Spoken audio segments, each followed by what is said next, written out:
खुलुमबाय गोजोन फुंबिलिनि गासैबो बडलेण्ड बुब्लिनि अनसायगिरिफोरखौ बरायग्रोबाय।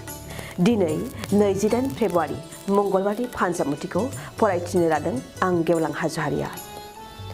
फानजामुथिनि गिबियाव दं मेष राशि, रांखान्थि फारसे मोजां जानाय नङा। गुबुननाव ऋण जागोन, रांनि आंखालखौ लानानै जिंगासिगोन। बृष राशि, नोंथांनि बुंनाय बाथ्राया समाजाव गोहोम गोग्लैगोन। मोजां साननाय हनायजों गुबुनखौ मदद होगोन।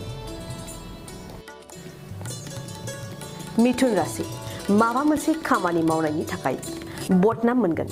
गुबुनजों ओरैनो सावरायजानोबो हागौ। कर्कट राशि, मोजां सान जागोन। थांखि जाफुंसारनायाव गोसोआ देरहानाय मोनगोन।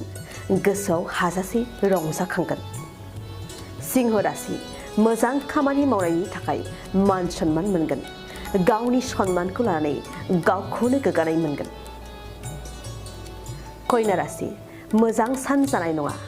जायखिजाया खामानियावनो हेंथा फैगोन। समजों आवगायफानो हानाय नङा। तुला राशि, नखराव दुखु दाहा जागोन।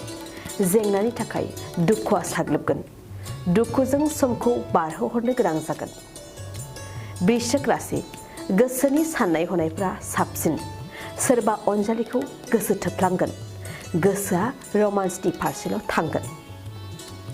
धनु राशि, मोजां सान। हरखाब माबा मोनसे मोनफुंनो हागौ।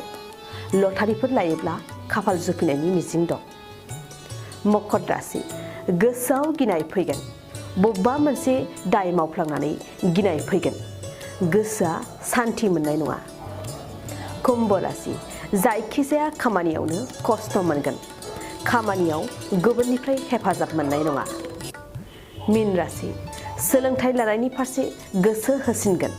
मोजां सोलोंथाइनि गेजेरजों गियान सोरजिनो हागोन। दिनै सानसेनि राशि फरायथियाबो एसेनोसै। आसा खालामो नोंथांनि दिनैनि साना मोजाङै मोजां थांगोन। बेखौ बडलेण्ड बुब्लि नखरनिफ्राय मिजिंथिबाय। गोजोन्थों।